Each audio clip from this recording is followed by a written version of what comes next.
പ്രിയപ്പെട്ടവരെ, മരണം എന്ന് പറയുന്നൊരു യാഥാർത്ഥ്യമാണ്. ഞാനും നിങ്ങളിപ്പോൾ സംസാരിച്ചുകൊണ്ടിരിക്കുമ്പോൾ ചിലപ്പോൾ ഞാൻ മരിച്ചു പോവാം, കേട്ടുകൊണ്ടിരിക്കുമ്പോൾ നിങ്ങളുടെ ആരെങ്കിലും മരിച്ചു പോവാം, ഒക്കെ സ്വാഭാവികമാണ്. എന്നാലും ഒരുപാട് ചിലപ്പോൾ വേദനയ്ക്ക് അനുഭവിക്കേണ്ട ഒരു അസുഖമൊക്കെ ആണെന്നുണ്ടെങ്കിൽ വേദന അനുഭവിക്കേണ്ടതൊക്കെ ഉണ്ടാവും. പക്ഷെ ആരെയും ഒന്നും അറിയിക്കാൻ പറ്റാത്ത, ആരെയും ഒന്നും വെള്ളത്തിൽ മുങ്ങിക്കഴിഞ്ഞാൽ 2-3 മിനിറ്റ് കൊണ്ട് ആൾ മരിച്ചു പോകും. വെള്ളത്തിൽ മുങ്ങിയാൽ തീ പിടിച്ചു കഴിഞ്ഞാൽ ഇപ്പോൾ കുവൈറ്റിൽ തീപിടുത്തുണ്ടായി.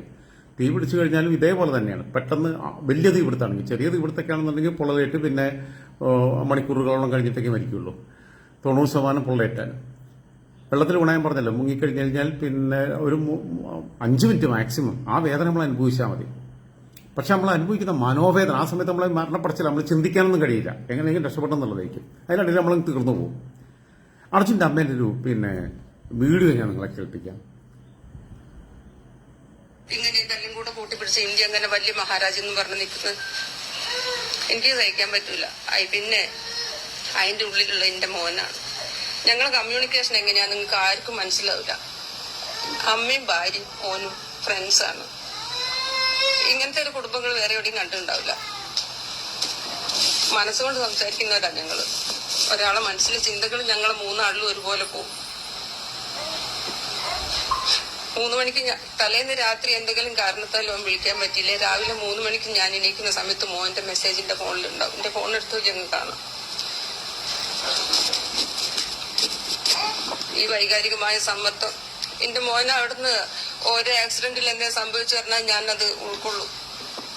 ഈ ആരോഗ്യവും ബുദ്ധിയും ഞങ്ങളെ എങ്ങനെ വിഷമിക്കുമെന്ന് ചിന്തിക്കുന്ന നല്ല ഓർമ്മയുള്ള സമയം മുഴുവനും ചിന്തിച്ചിട്ടുണ്ടാവും വീട്ടുകാരെത്രത്തോളം വിഷമിക്കുന്നു. ഇനി അവന്റെ മാനസിക നില തകരുന്നതും ആരോഗ്യം വഷളാകുന്നതും ഒക്കെ ഞാൻ എന്റെ മനസ്സിൽ ഇത്രയും ദിവസങ്ങളിൽ കണ്ട് എനിക്ക് സഹനം എന്നുള്ള എന്റെ അങ്ങേ തലക്കെത്തിക്കുന്നു.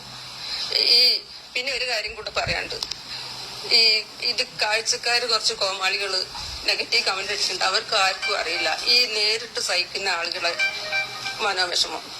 അങ്ങനെയുള്ളവർക്കും കൂടെ ഞാൻ ഒന്നുമല്ല പറയുന്നില്ല. ഇത്രയൊക്കെ എനിക്ക് എന്റെ മോനെ ഇനി ജീവനോടെ കിട്ടുന്നില്ല ഒരു പ്രതീക്ഷയില്ല. കാരണം ഞാൻ വൈകുന്നേരം അറിഞ്ഞ് വീഴാൻ ചാൻസ് ഉള്ള ഒരു വലിയ കുഴി അവിടെ ഉണ്ടായിട്ട് ആ കുഴീന്റെ മേതെ തപ്പാതെ അവിടേക്ക് മണ്ണ് കൊണ്ടുപോയി ഇട്ട് അവിടുത്തെ ഭരണത്തിനോട് അവിടുത്തെ പോലീസിനോട് ഒന്നും എനിക്ക് ഒരു വിശ്വാസം വരുന്നില്ല. ഇപ്പം കേന്ദ്രത്തിനോട് വരുന്നില്ല. ഇമ്പൊക്കെ സത്യേറ്റുമ്പോളെ MP സാറ്, ഇമ്പളെ ഇവിടുത്തെ ഈ പത്രപ്രവർത്തകര്, ഇവിടുത്തെ എല്ലാ ചാനലുകളും, പത്രം എന്ന് പറയുന്ന ഈ ചാനലുകള്, ഇവിടെ വേറെ കക്ഷി രാഷ്ട്രീയമൊന്നും ഇല്ലാത്ത എല്ലാ ആൾക്കാരും എല്ലാവരും തന്നെ ഇപ്പോഴെല്ലാ സപ്പോർട്ടും ചെയ്തു. കേന്ദ്രത്തിന്റെയും സംസ്ഥാനത്തിന്റെയും സഹായം പോയി കിട്ടിയില്ല. കേന്ദ്രം ഇപ്പോൾ സഹായിക്കാനാണ് പട്ടാളത്തിനെ അങ്ങോട്ട് വിട്ടിരുന്നത് എങ്കിൽ അതിന് വേണ്ട എക്യുപ്മെന്റ്സും ഉണ്ടാവുക, ഇനി അതെടുക്കുകയും ചെയ്യും. ഞങ്ങൾ മനസ്സ് പ്രതീക്ഷ എന്താ പറയാ, ടണൽ ദുരന്തത്തിലൊക്കെ പെട്ട പോലെ എന്റെ മോൻ ജീവനോടെ തിരിച്ചു വരുന്നു. ആ ഒരവസ്ഥ, ആ പ്രതീക്ഷയും എനിക്ക് മാറി മതി. എനിക്ക് എത്രയോ പറയാം. എന്താ ചോദിക്കാണ്ടോ? വേറെ എന്തെങ്കിലും ചോദിക്കാണ്ടോ? വേണ്ടോ? ഞങ്ങള് പട്ടാളക്കാരെന്ന് പറയുന്ന ഒരു അഭിമാനത്തോടെ കാണുന്ന ആൾക്കാരാ. ഞങ്ങള് അച്ഛൻ പട്ടാളക്കാരനാണ്. ആ ഒരു അഭിമാനമൊക്കെ തെറ്റിപ്പോവുക. ഇപ്പൊ എന്താ നടക്കുന്നത്? ഈ 4 വർഷത്തെ പട്ടാളം എന്ന് പറയുന്നത് ഇങ്ങനെ കൂലിക്ക് ആയിട്ട് ആൾക്കാരെ കാണിക്കാൻ ഗോഷ്ഠി കെട്ടി വിടുന്ന സംഭവമായിട്ടാണോ ഇപ്പം വരുന്നത്?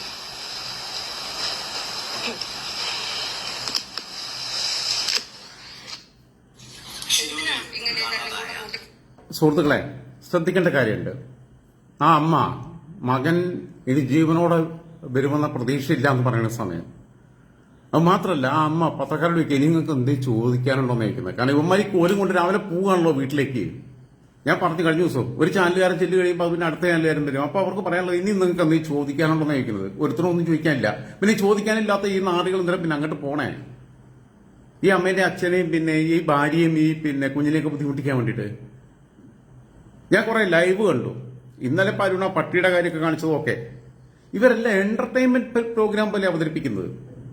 റിപ്പോർട്ടർ ചാനലും മറ്റുള്ള റിപ്പോർട്ടർ ചാനലിൽ ഏറ്റവും കൂടുതൽ എന്റർടൈൻമെന്റ് പ്രോഗ്രാം അവതരിപ്പിക്കുന്ന വലിയ സുജയ പാർവതി എന്ന് പറഞ്ഞ വ്യക്തി അവിടെ കിടന്നിട്ട് അലറി വിളിച്ചിങ്ങനെ അവതരിപ്പിക്കുക. ഇവർക്കൊന്നും ഒരു സങ്കടം തോന്നുന്നില്ല. നമുക്കും തോന്നുന്ന സങ്കടം, എനിക്കോ നിങ്ങൾക്കും തോന്നുന്ന സങ്കടമൊന്നും ഇവർക്കില്ല. അലറി വിളിച്ച് അവതരിപ്പിക്കുക. ഞാൻ കരുതി ഇവള് വെള്ളം കുടിക്കുന്നില്ല, ഇവള് ഒന്ന് മൂത്രമൊഴിക്കാൻ പോകില്ല, അങ്ങനെ കരുതി ഇരുന്നിങ്ങനെ അലറി വിളിക്കുക. റേറ്റിംഗ് മാത്രം പ്രശ്നം. ഈ അമ്മ ചോദിക്കുകയാണ്, പിന്നെ മകൻ നഷ്ടപ്പെട്ട അമ്മയാ. മകൻ നഷ്ടപ്പെട്ടു, ഇനി അതിൽ സംശയമൊന്നുമില്ല, ഒരു പ്രതീക്ഷയും വെക്കണ്ട. ഞാൻ പറഞ്ഞല്ലോ, വെള്ളത്തിൽ ഒടിച്ചു പോയിട്ടുണ്ടെങ്കിൽ വല്ല കാട്ടുവള്ളിയിലും പിടിച്ച് കയറിയിട്ടുണ്ടെങ്കിൽ ലോറിക്കകത്തുനിന്ന് ഓപ്പണായിട്ട് ഡോർ ഓപ്പണായിട്ട് പുഴയിൽ ഒടിച്ചു പോയിട്ട് നീന്തൽ അറിയാൻ വല്ല കാട്ടുവള്ളിയിലും പിടിച്ച് കയറിയിട്ടുണ്ടെങ്കിൽ ആ മകൻ മാത്രമല്ല, അർജുൻ മാത്രമല്ല വിഷയം. ഒരുപാട് കന്നഡികർ നഷ്ടപ്പെട്ടിട്ടുണ്ട്. അർജുന്റെ കൂടെയുള്ള പിന്നെ വണ്ടിയുടെ ക്ലീനറുണ്ട്. എല്ലാവരുടെയും ജീവന് വരെയുണ്ട്. എല്ലാവർക്കും ഒരു ജീവനേ ഉള്ളൂ. എനിക്കും നിങ്ങൾക്കും ഒക്കെ ഒരു ജീവനേ ഉള്ളൂ. അല്ലാതെ ഒരാൾക്ക് 1.5 ജീവനോ ഒരാൾക്ക് 1/2 ജീവനോ ഒന്നുമില്ല.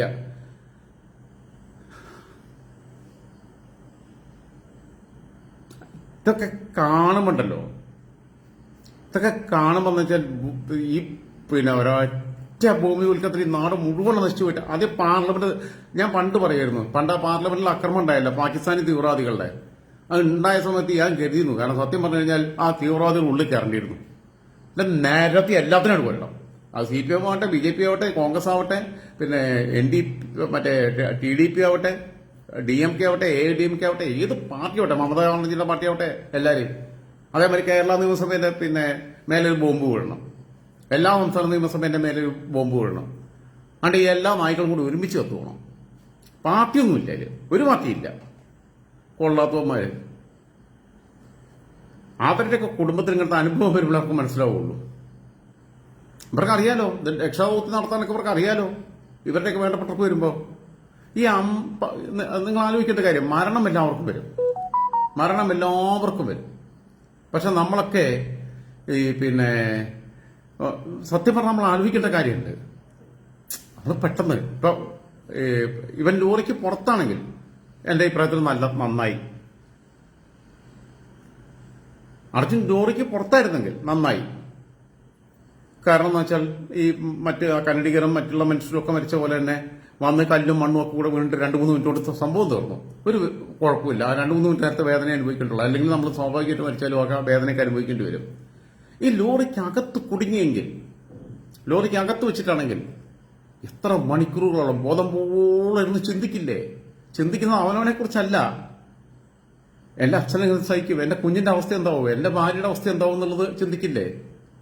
ഇതിപ്പോ ജയിലിൽ കിടന്ന മറ്റേ അബ്ദുറഹിമാന്റെ കാര്യം പറഞ്ഞ പോലെയാണ്. ഇപ്പൊ അടുത്ത് നമ്മൾ റിലീസ് ചെയ്യാൻ വേണ്ടി 10-34 കോടി രൂപ ഉണ്ടാക്കിയത്. എന്താണ് അവരെ കാര്യം എന്നുള്ളത് ഇങ്ങനെ ഉറങ്ങാൻ പറ്റും? എന്തെങ്കിലും പറ്റുമോ?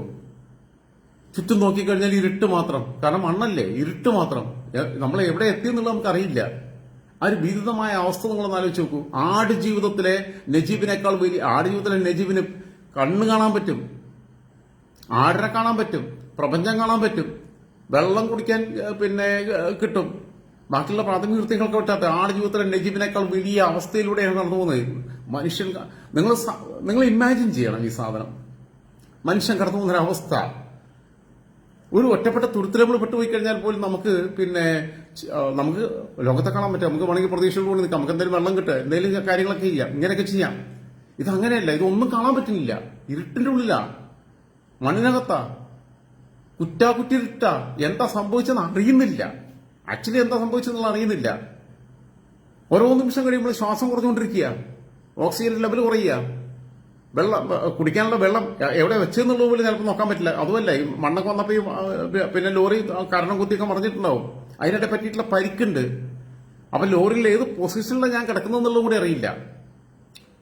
ലോറി ചിലപ്പോൾ കുത്തനെ കിടക്കാം, തലതിരിഞ്ഞ് കിടക്കാം. എവിടെയാണ് ഇപ്പൊ ഈ വെള്ളം വെച്ചതുപോലെ ചിലപ്പോൾ കണ്ടെത്താൻ പറ്റില്ല. കണ്ടെത്താൻ പറ്റണമെങ്കിൽ കണ്ണ് കാണണ്ടേ, ഈ സാധനം കാണണ്ടേ, വെളിച്ചം വേണ്ടേ, എന്നാലേ വെള്ളം എടുത്ത് കുടിക്കാൻ പറ്റുള്ളൂ. വെള്ളം അതിനകത്ത് ഉണ്ടാവും. ചിലപ്പോൾ 5 ലിറ്റർ വെള്ളം ഉണ്ടാവും. ഇത് കുടിക്കാൻ പറ്റുമോ? ഇതെടുത്ത് കുടിക്കാൻ പറ്റുമോ?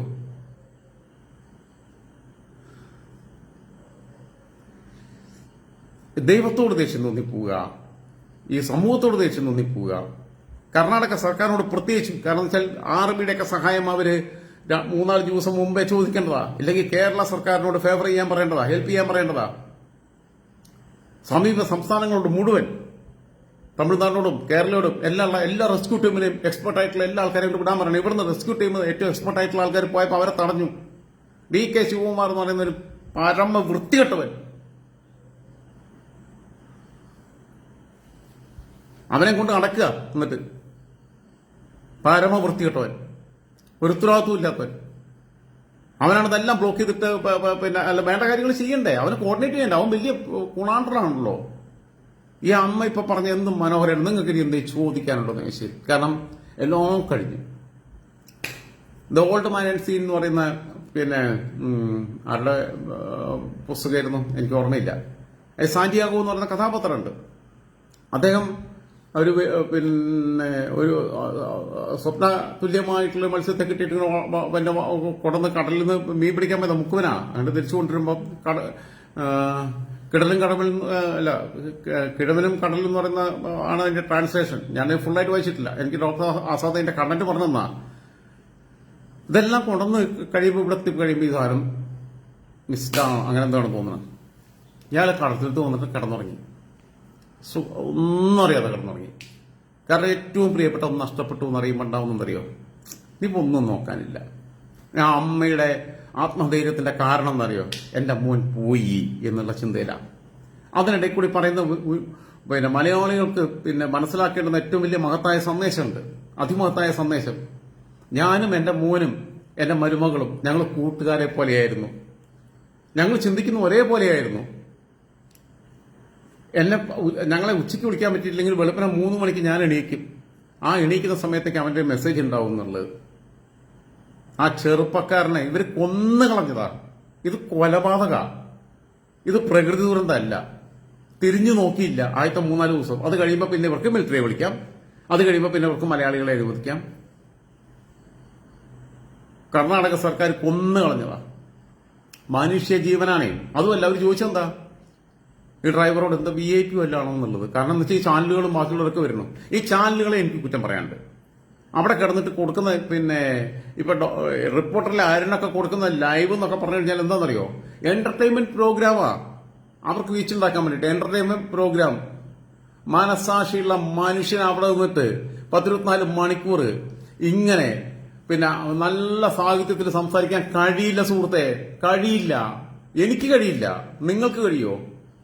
അങ്ങനത്തെ സ്ഥലത്ത് പറ്റി ഈ അവസ്ഥയെക്കുറിച്ച് കൂടി ചിന്തിച്ചിട്ട് അഭിഹിതമായ സാഹചര്യം കൂടി കാണുമ്പോൾ 14 മണിക്കൂർ ജോലിയാണെന്നൊക്കെ പറയാം.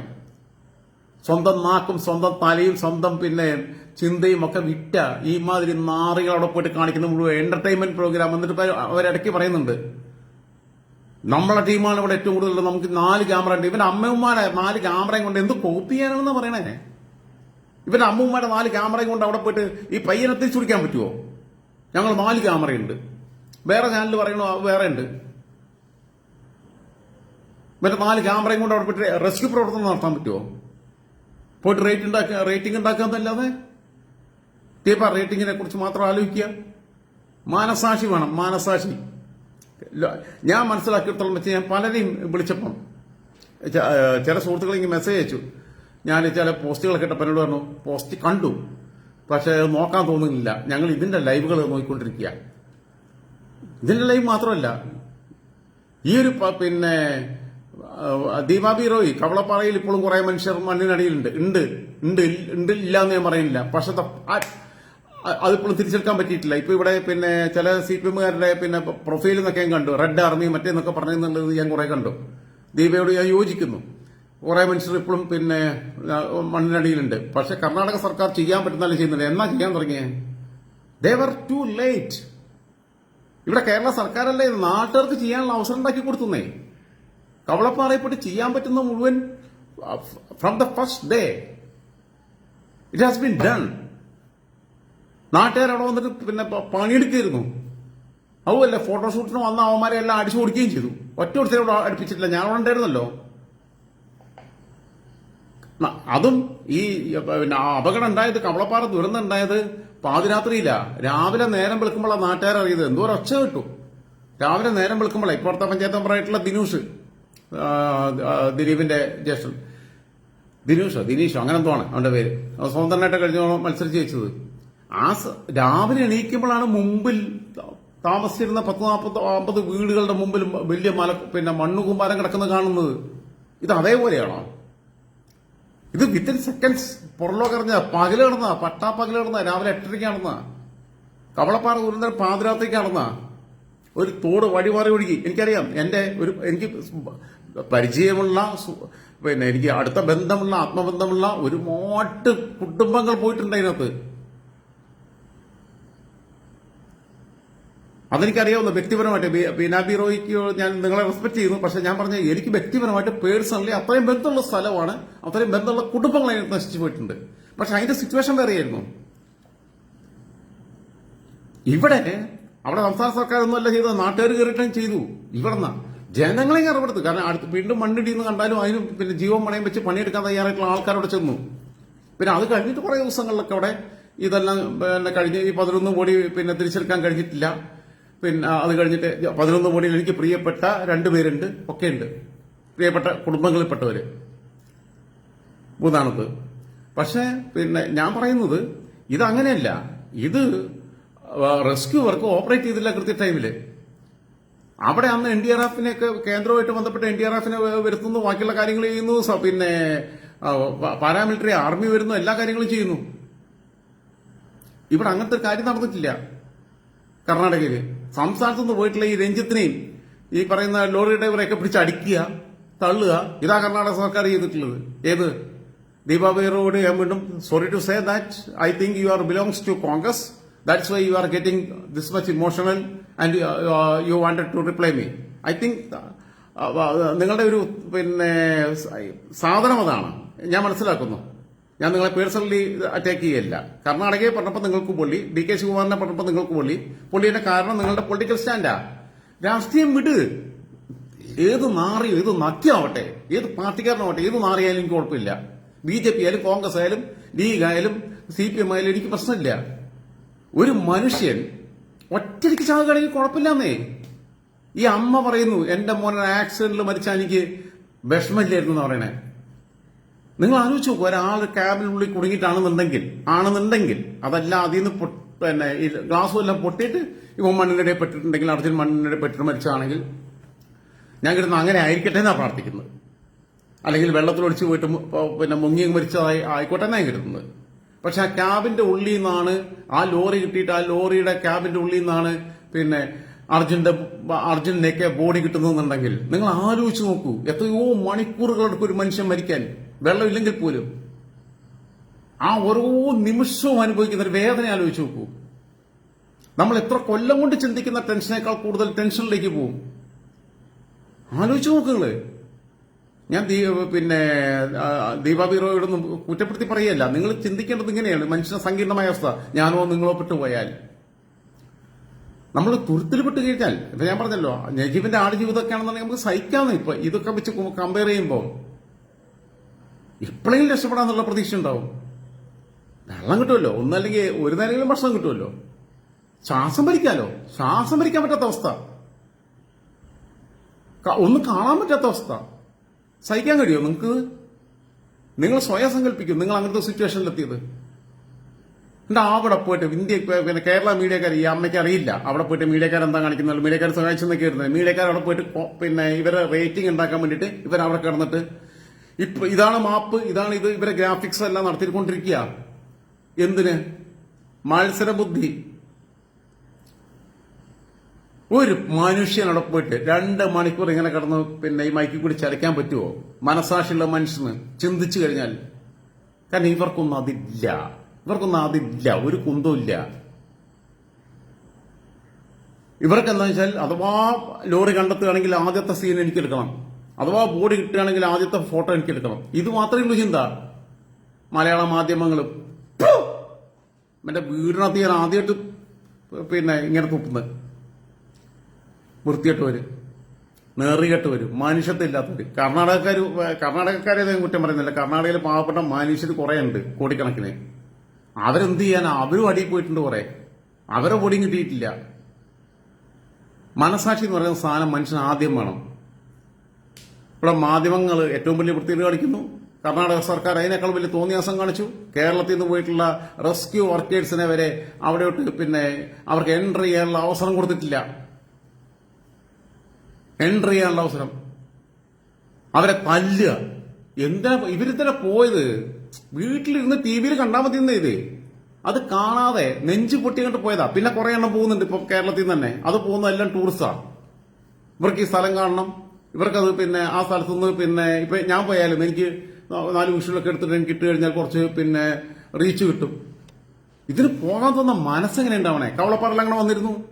കവളപ്പാടിലെ ദുരന്തം കഴിഞ്ഞ അടുത്ത ദിവസങ്ങളിൽ മുഴുവൻ കേരളത്തിന്റെ വിവിധ ഭാഗങ്ങളിൽ നിന്ന് ടൂറിസ്റ്റ് ബസ്സുകളിൽ ആൾക്കാർ വരിക, ഊട്ടിക്കും കൊടൈക്കനാലിലേക്കും പോകുന്ന വരികയെ ഇത് കാണാനേ, ഈ മണ്ണിടിഞ്ഞ് നടക്കുന്നത് കാണാനേ, അതിനിടയിൽ ഇത്ര ആൾക്കാർ മരിച്ചുപോയി എന്നൊക്കെ കാണാൻ വേണ്ടിയിട്ട്. ഏത് 1 മാസം 2 മാസം കഴിഞ്ഞിട്ട് വന്നാൽ മനസ്സിലാക്കാം.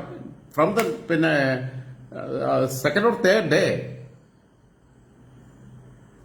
നമ്മൾ ഈ പിൽഗ്രിമേജ് ടൂറിസത്തെ കുറിച്ച് കേട്ടിട്ടുണ്ട്. ഇതേപോലെ പക്ഷെ ഒരു കാഷ്വാലിറ്റി ടൂറിസം നമ്മൾ ആദ്യമായിട്ട് കേൾക്കായിരുന്നു, നമ്മൾ ആദ്യമായിട്ട് കാണുകയായിരുന്നു. വണ്ടി അടിച്ചു പൊട്ടിക്കാൻ തോന്നിപ്പോ, വന്നാരെല്ലാം തല്ലി വിടാൻ തോന്നിപ്പോ. അല്ല നാട്ടുകാർ കുറെയൊക്കെ പിന്നെ അതിൽ ശ്രദ്ധിച്ചു. പിന്നെ ഞാൻ തന്നെ അവിടെയുള്ള പല ആൾക്കാരോടും പറഞ്ഞിട്ടുണ്ട്. ഞാൻ പറഞ്ഞല്ലോ, എനിക്ക് പിന്നെ കവളപ്പാറ ദുരന്തം നടന്നിട്ടുള്ള പഞ്ചായത്തിനകത്തുള്ള കോൺഗ്രസിന്റെ, മുസ്ലിം ലീഗിന്റെ, പിന്നെ CPM-ന്റെ, CPI-യുടെ, BJP-യുടെ എല്ലാ ലീഡേഴ്സുമായിട്ട് നല്ല കണക്ഷൻസ് ഉണ്ടായിരുന്ന ഒരാളാണ്. ഇപ്പോഴും ഉണ്ട് വേണമെങ്കിൽ. ഞാനിപ്പോ അങ്ങനെ വിളിക്കാറില്ല പിന്നെ, പക്ഷെ ആ സമയത്തൊക്കെ എന്ന് പറഞ്ഞാൽ എന്റെ അത്രയും വൈഡായിട്ടുള്ള റിലേഷൻ അവിടെ നിൽക്കുന്ന സ്ഥലമാണ്. എന്റെ പഞ്ചായത്തോ എന്റെ പിന്നെ പ്രദേശമൊന്നുമല്ല, എല്ലാവരുമായിട്ടും. ഞാൻ വെറുതെ പറയുന്നതല്ല. നിങ്ങളിൽ ആരെങ്കിലും ആ പ്രദേശത്തുകാരുണ്ടെങ്കിൽ ഫാക്ട് ചെക്കിങ് നടത്താം. നിങ്ങൾ കോൺഗ്രസ്സുകാരനാണെന്നുണ്ടെങ്കിൽ അവിടുത്തെ പൂത്തുകല്ല് പഞ്ചായത്തിലെ കോൺഗ്രസ് നേതാക്കന്മാരോട് ആരോട് ചോദിച്ചാലും നമ്മളെ അറിയാത്ത ആരും ഉണ്ടാവില്ല. BJP-ക്കാരാണെങ്കിൽ BJP-യുടെ ഏത് നേതാക്കന്മാരോട് ചോദിച്ചാലും രാജ്യസഭത്തിന് അറിയാത്തവരുണ്ടാവില്ല. ലീഗുകാർ ഇതിനോട് കുറവാണ്, ഉള്ളവരോട് ചോദിച്ചാൽ മതി. CPM-മാര് എല്ലാവർക്കും അറിയാം, CPM-ന്റെ എല്ലാ ബ്രാഞ്ച് സെക്രട്ടറിമാർക്കും അറിയാം, അത്യാവശ്യം പാർട്ടി മെമ്പർമാർക്കും അറിയാം. അവിടുത്തെ എല്ലാ ഇതുവരെ ഇന്ന് വരെ ഉണ്ടായിട്ടുള്ള കഴിഞ്ഞ ഒരു 10-20 വർഷമായിട്ടുള്ള ഞാൻ SFI വന്നു തൊട്ടുള്ള എല്ലാ ലോക്കൽ സെക്രട്ടറിമാർക്കും അറിയാം. ഞാൻ വലുപ്പം അറിയല്ല, ഞാൻ എന്നെ പിന്നെ ഹൈലൈറ്റ് ചെയ്യാൻ വേണ്ടിട്ടല്ല ഇത് ചെയ്തത്. ഞാൻ അമ്മയുടെ അവസ്ഥ ആലോചിച്ച് നോക്കൂ. കരയാതെ, കണ്ണീരില്ലാതെ. കാരണം കണ്ണീരില്ലാതെ സംസാരിക്കാന്ന് പറഞ്ഞാൽ കണ്ണീരോ വറ്റിപ്പോയി എന്നർത്ഥം. ആ അമ്മ കണ്ണീരില്ലാതെ സംസാരിച്ചെന്ന് പറഞ്ഞാൽ കരഞ്ഞ് കരഞ്ഞ് കരഞ്ഞ് കണ്ണീര് വറ്റിപ്പോയി. ഇനി ഒരു തുള്ളി കണ്ണീര് വരാനില്ല ബാക്കി. അവരുടെ ജീവിതത്തിലെ അവസാനത്തെ തുള്ളി കണ്ണീരും വറ്റിപ്പോയിരിക്കുന്നു. അങ്ങനെ കാണണ്ടേനെ. എന്നിട്ട് ചോദിക്കുക പത്രക്കാരോട്, ഇനി നിങ്ങൾക്ക് എന്തെങ്കിലും ചോദിക്കാനുണ്ടോ? അങ്ങനെ ചോദിക്കുന്നത്, അതായത് മകനെ മിസ്സായി നിൽക്കുന്നു, മകന്റെ ജീവൻ നഷ്ടപ്പെട്ടു എന്ന് ഉറപ്പിച്ചു എന്നുള്ളൊരവസ്ഥയിൽ ഇനി പ്രതീക്ഷയില്ല എന്ന് പറയണോ? ഇതിന് നിങ്ങൾക്ക് എന്തെങ്കിലും ചോദിക്കാമെന്ന് പറഞ്ഞാൽ എന്റെ മുമ്പിൽ ഇനിയിപ്പോൾ എനിക്കൊന്നുമില്ല നോക്കാൻ എന്നുള്ള ചിന്തയുണ്ട്. എല്ലാം കഴിഞ്ഞു. ഇതൊക്കെ ഭയങ്കര വൈകാരികമായിട്ടുള്ള സാധനങ്ങളാണ്. അതിന്റെ മീഡിയക്കാർ പോലും കൊണ്ട് അങ്ങോട്ട് വീട്ടിലേക്ക് പോയത് ഞാൻ കുറെ കണ്ടു. ഞാൻ പിന്നെ വേറെ കുറെ ബൈറ്റ്സ് കണ്ടു. ഭാര്യയോട് ചോദിക്കുന്നു, ആ പെൺകുട്ടിയൊക്കെ ഭയങ്കര അവസ്ഥയിൽ നിൽക്കല്ലേ, ചെറിയൊരു പിഞ്ചു കുഞ്ഞുമുണ്ട്, ഇവന്മാരൊന്ന് വെറുതെ വിട്ടൂടെ? ഈ നാട്ടുകാർക്ക് എന്താ പണി?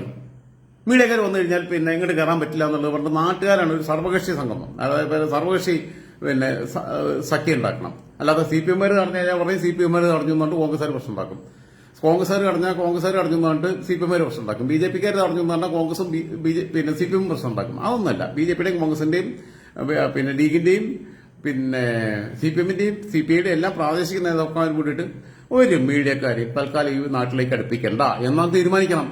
ഇവരെ വായിക്കത്തെ കോലിട്ട് കൊണ്ടുപോകാൻ സമ്മതിക്കരുത്. അവർ പൈസ ഉണ്ടാക്കാൻ വേണ്ടി ചെയ്യുന്ന നമുക്കത് പോകാൻ അറിയില്ലേ? ഞാൻ യൂത്ത് അങ്ങനത്തെ പരിപാടി ചെയ്യുകയും ചെയ്യില്ല. ഞാൻ ഇനി ഏത് കൊമ്പത്തെ പിന്നെ ഇത് കിട്ടിയാലും മനുഷ്യൻ സ്വസ്ഥമായിട്ട് ഇരിക്കാൻ അവസരം കൊടുക്കുന്നേ. ഒന്നല്ലെങ്കിൽ ഏതെങ്കിലും അവരെ കുടുംബക്കാരോ അയൽക്കാരോ ഒക്കെ നിർബന്ധിച്ച് ഒരു 2 സ്പൂൺ കഞ്ഞി അവരെ കൊണ്ട് നിർബന്ധിച്ച് കുടിപ്പിക്കുകയാണെങ്കിൽ അത് കുടിക്കട്ടെ. കാരണം ഇവർ ഭക്ഷണം കഴിക്കാൻ തോന്നുന്ന മാനസികാവസ്ഥയിലല്ലോ ഇരിക്കണേ. നിർബന്ധിച്ച് ചേച്ചിയെ അല്ലെങ്കിൽ മോളെ അല്ലെങ്കിൽ അച്ഛാ എന്നൊക്കെ പറഞ്ഞിട്ട് 2 സ്പൂൺ ഞങ്ങൾക്ക് വേണ്ടി കുടിക്കുന്നൊക്കെ പറഞ്ഞിട്ട് അയൽക്കാരോ ബന്ധുക്കാരോ ആരെങ്കിലും ഒക്കെ വന്നിട്ട്, അയൽക്കാരോ സുഹൃത്തുക്കളോ അല്ലെങ്കിൽ അവന്റെ സുഹൃത്തുക്കളോ ഒക്കെ വന്നിട്ട് അവർ വന്നിട്ട് ഒരു 2-3 സ്പൂൺ കഞ്ഞിക്കകത്ത് ചോറൊന്നും അവർ കഴിക്കില്ല. ആ കഞ്ഞിയെങ്കിലും കൊടുക്കട്ടെന്നേ, അല്ലെങ്കിൽ ഒരു ജ്യൂസ് മേടിച്ച് കൊടുക്കട്ടെന്നേ, അതിനെങ്കിലും സമയം കൊടുക്കണോ? ഇനി അവർ കുടിച്ചാവണോ? വൃത്തികെട്ടവന്മാര് കോലും കൊണ്ടങ്ങോട്ട് ചെല്ലും ഈ മൈക്ക് എന്ന് പറയുന്ന സാധനം കൊണ്ട്. ഇതാണല്ലോ ജേർണലിസം. അമ്മായിമ്മയുടെ മറ്റേടത്തെ ജേർണലിസം കൊണ്ട് ഇല്ല. കാണുമ്പോൾ സഹിക്കാൻ പറ്റുന്നില്ല. എനിക്ക് അമ്മയുടെ വാക്കുകൾ എനിക്ക് സഹിക്കാൻ കഴിഞ്ഞിട്ടില്ല. ഇനി ഒന്നും ജീവിതത്തിൽ, ഇതിനപ്പുറം ജീവിതത്തിൽ ഒന്നും വരാനില്ല എന്നുള്ള അവസ്ഥയിലാണ് നിൽക്കുന്നവര്.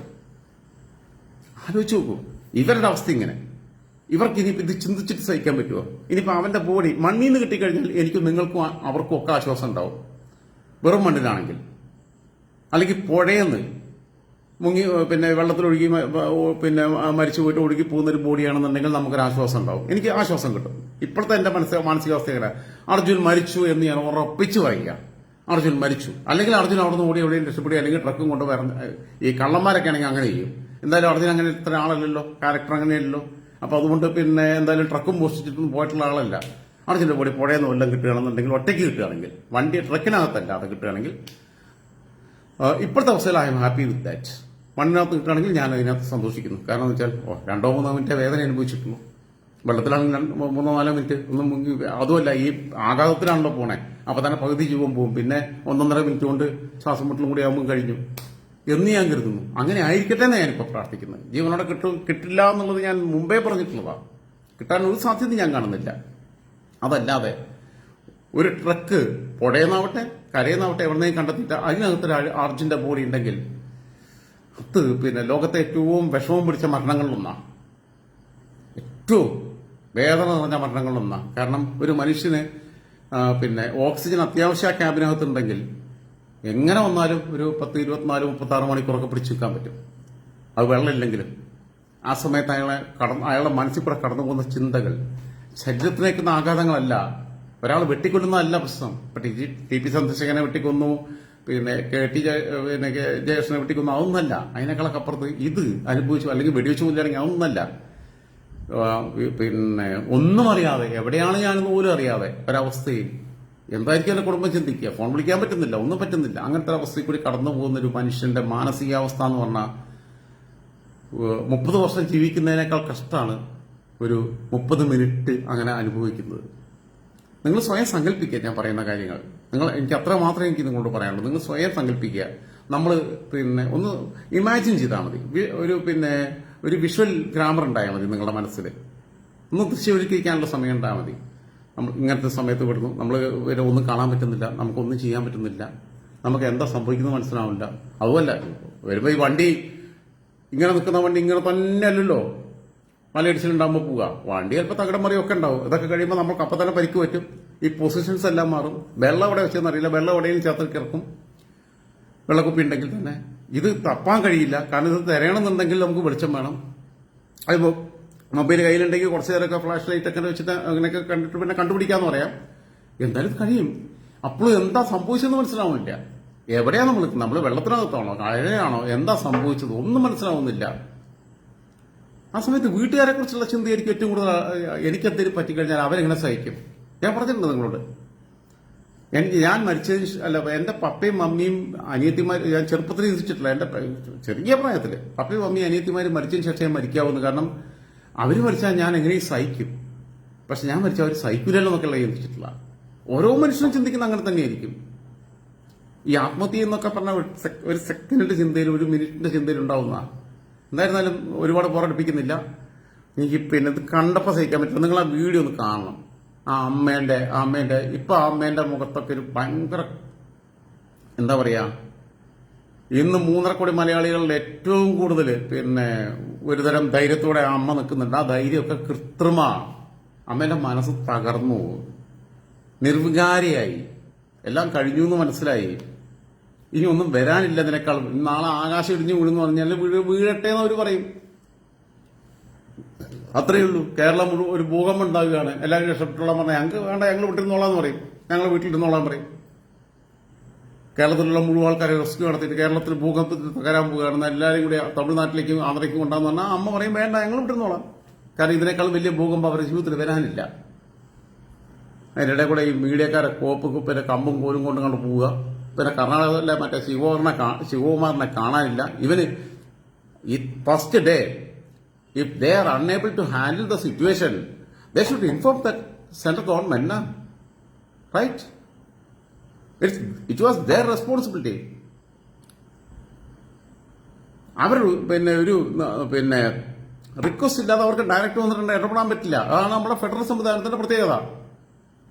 കേരളത്തിലുണ്ടായപ്പോൾ നമ്മൾ ഇനി എന്തൊക്കെ പറഞ്ഞാലും, കാരണം മുതൽ എന്തൊക്കെ പറഞ്ഞാലും കാര്യമുണ്ട്. ഉടനെ തന്നെ എല്ലാ സേനയുടെയും സംവിധാനമൊക്കെ തേടി ഇന്ത്യയിലുള്ള എല്ലാ സംസ്ഥാനങ്ങളും തേടുന്നേ. ഇത് ശിവകുമാറിന്റെ ഈഗോ കൊണ്ട് മാത്രം കൊളാക്കിയ സാധനമാണ്.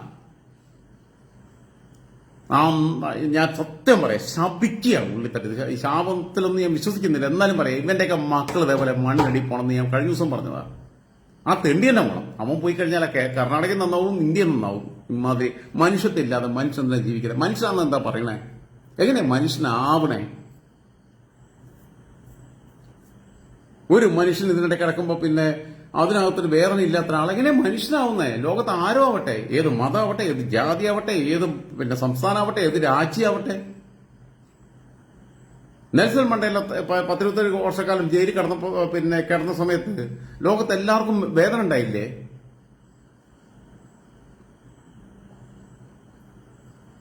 സങ്കടം സഹിക്കാൻ പറ്റില്ല. ഇപ്പൊ ഞാൻ ഈ വീഡിയോ കാണേണ്ടിയിരുന്നില്ല, കണ്ടോണ്ടാണ് ഞാൻ വീണ്ടും ആൾക്കാർ പറയും ഞാൻ കള്ളുപിടിച്ചിട്ട് വീഡിയോ ചെയ്തു. അതാണ് എനിക്ക് പ്രശ്നം. കുറച്ച് ഇമോഷണൽ ആയി കഴിഞ്ഞാൽ കള്ളുപിടിച്ചിട്ടാണെന്ന് പറയും.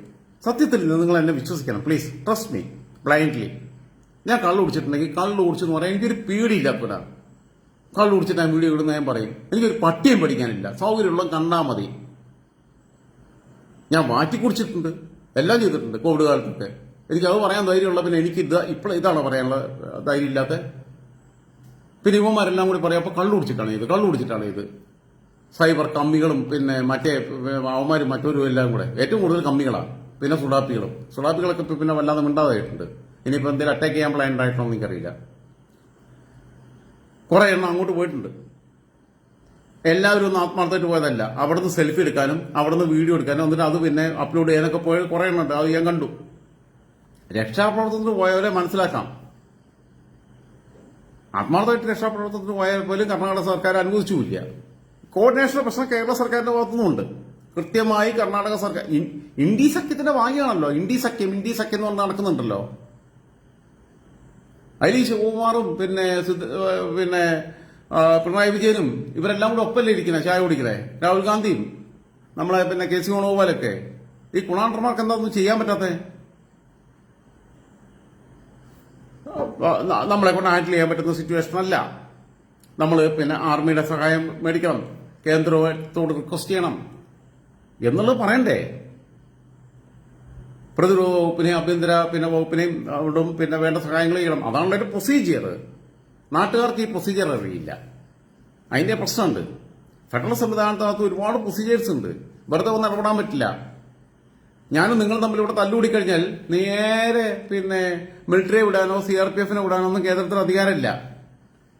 ഇവിടെ സംസ്ഥാന സർക്കാരിന് നമ്മൾ തമ്മിൽ തല്ലുകൂടിയിട്ട് വലിയ കലാപമൊക്കെ ഉണ്ടാക്കി അങ്ങോട്ടും ഇങ്ങോട്ടൊക്കെ ആക്രമിച്ച് 10-100 ആൾക്കാരൊക്കെ മരിച്ചിട്ടും സംസ്ഥാന സർക്കാരിന് കെടുത്താൻ പറ്റിയിട്ടില്ലെങ്കിൽ മാത്രമേ കേന്ദ്ര സേനയ്ക്ക് ഇവിടെ ഇടപെടാൻ പറ്റുള്ളൂ. അതാണ് ഫെഡറൽ സംവിധാനം. ആ പരിമിതി അവർക്കുണ്ട്. ഇവർ റിക്വസ്റ്റ് ചെയ്യാതെ അവർക്ക് വരാൻ പറ്റില്ല.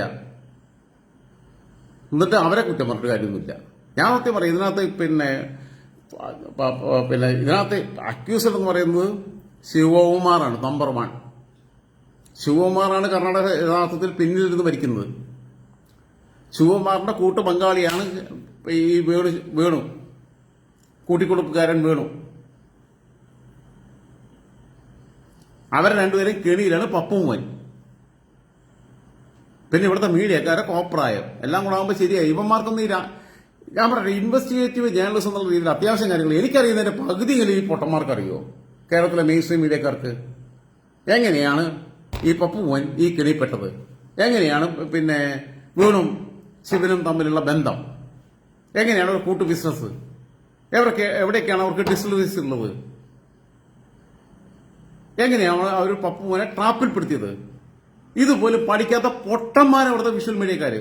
പത്രക്കാർ കുറെ പേർക്കൊക്കെ അറിയാം, പക്ഷെ എഴുതാൻ മാനേജ്മെന്റിന്റെ ഭാഗത്ത് പെർമിഷൻ കിട്ടുന്നില്ല. ഞാൻ പലരുമായിട്ട് സംസാരിച്ചിട്ടുണ്ട്.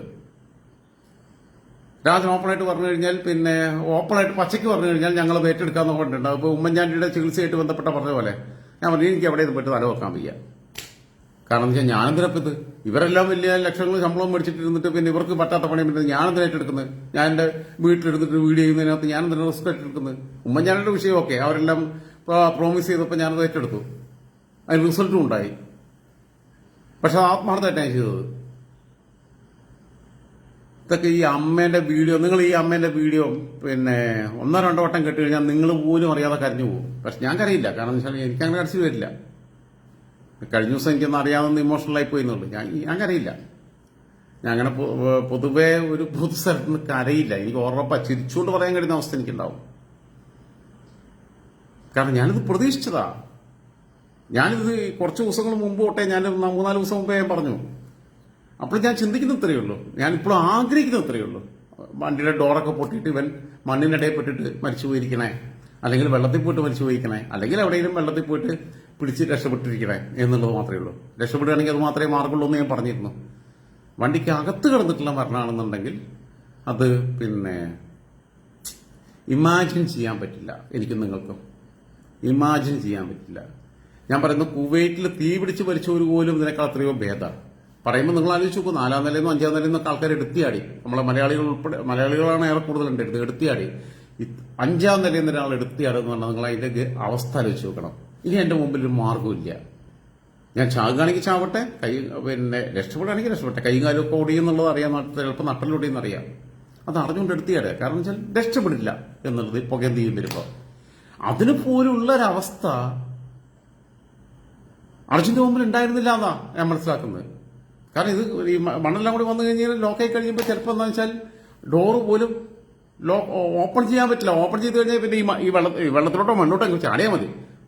3-4 മിനിറ്റ് കൊണ്ട് പരിപാടി കഴിഞ്ഞു. പിന്നെ ആ സമയത്ത് ചിലപ്പോൾ തോന്നൂല, ചിലപ്പോൾ രക്ഷപ്പെടുന്നു പ്രതീക്ഷിച്ചിട്ട് അങ്ങനെ ഇരിക്കുകയും ചെയ്യും, തുറക്കാൻ പറ്റിയാൽ തന്നെ. പിന്നെ പറയാൻ പറ്റുന്നില്ല സുഹൃത്തുക്കളെ, എന്തൊക്കെ എനിക്കറിയില്ല. ആ ചെറുപ്പക്കാരന്റെ മനസ്സിൽ കൂടി കടന്നുപോയിട്ടുള്ള ചിന്തകളെ കുറിച്ചും ഇപ്പൊ ആ വീട്ടുകാര് ഇത് ഇമാജിൻ ചെയ്യുന്ന ഞാൻ കരുതി ഈ വീട്ടുകാരൊക്കെ സാധാരണ വീട്ടുകാരായതുകൊണ്ട് അത്രയും ചിന്തിക്കില്ല എന്ന് കരുതിയ. പക്ഷെ അമ്മ പറഞ്ഞു എന്റെ മോന്റെ മനസ്സിൽ ആ സമയത്തും ഞങ്ങളെ കുറിച്ചായിരിക്കും ചിന്തിച്ചിട്ടുണ്ടാകുക എന്നൊക്കെ പറയുമ്പോൾ ഉണ്ടാവുന്നൊരു വിഷമം അവരത് ചിന്തിക്കുന്നുണ്ട്. അവരതിന്റെ എക്സ്ട്രീം ലെവലിൽ ചിന്തിക്കുന്നുണ്ട്. ആ സമയത്ത് അവന്റെ മനസ്സിൽ കൂടെ കടന്നുപോയിട്ടുണ്ടാവുന്ന ചിന്തകൾ എന്തൊക്കെയായിരിക്കും എന്നുള്ളതും കൂടി ഇവർ ഇമാജിൻ ചെയ്യുന്നുണ്ട്.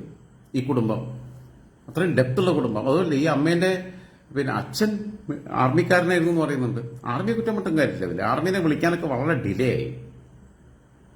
ദേ cannot come without any call. അതങ്ങനെയാണ്, അതിന്റെ പ്രൊസീജിയേഴ്സ് അങ്ങനെയാണ്. അതിനെക്കുറിച്ച് അറിയാത്തതുകൊണ്ടാവും അമ്മ അങ്ങനെ പറഞ്ഞത്. എന്തായാലും പിന്നെ വെറുതെ പ്രാർത്ഥിക്കാം എന്നുള്ളത് മാത്രമേ ഞാൻ കരുതുന്നുള്ളൂ. പിന്നെ ദൈവത്തോട് ഭയങ്കരമായിട്ട് ദേഷ്യം തോന്നുന്നുണ്ട്. മനുഷ്യനെ കൊല്ലിയാണെന്നുണ്ടെങ്കിൽ അത് കൊന്നതാണ്. ഒരു ഇടിവെന്റിൽ ഏൽപ്പിച്ചു. ഓക്കെ, ഞാനിപ്പോൾ ഇവിടെ നടക്കാൻ പോവുക, ഒരു ഇടിവെന്റിൽ ഏൽപ്പിച്ചു, അത് തീർന്നു, കഴിഞ്ഞു പരിപാടി കഴിഞ്ഞു.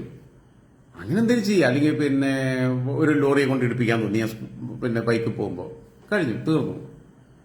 മനുഷ്യനെ നരകിപ്പിക്കരുത്.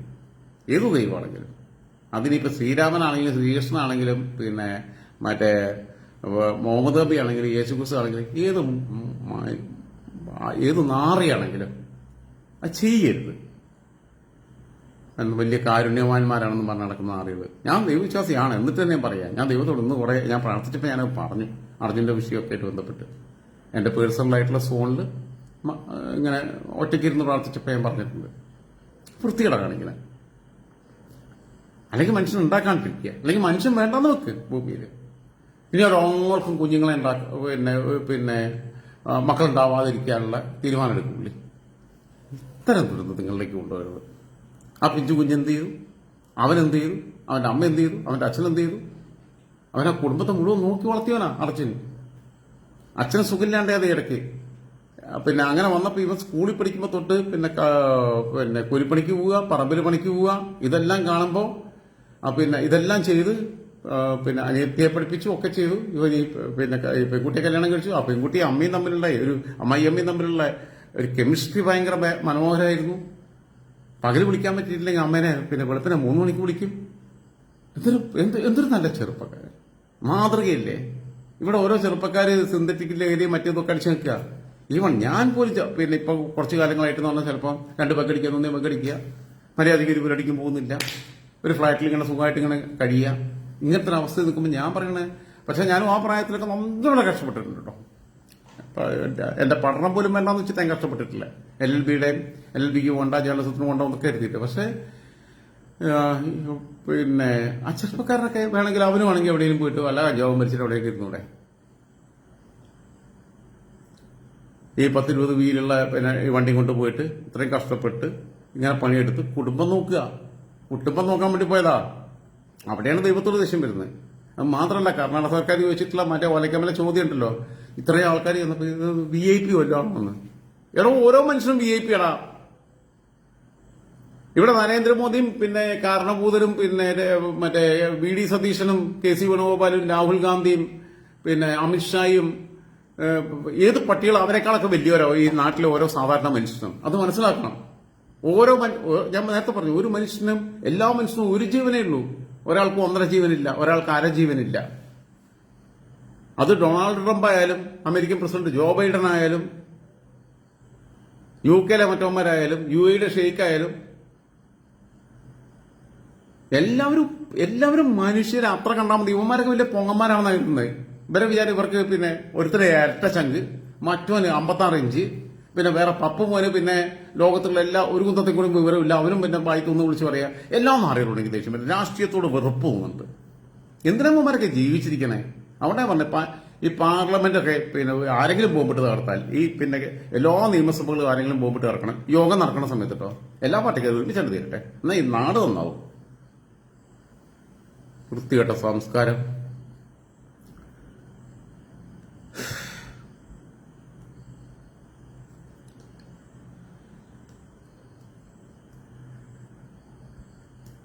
ഞാൻ ഇനി പറഞ്ഞാൽ കഴിഞ്ഞാൽ എന്തറിയോ, ചിലപ്പം ഇവർ നാളെ തൊട്ട് എനിക്ക് കേസെടുക്കാനുള്ള വകുപ്പ് വരെ പറഞ്ഞു പോകും. കാരണം എനിക്ക് അത്ര ഇവരുടെയൊക്കെ കലിപ്പ് തോന്നുന്നുണ്ട്.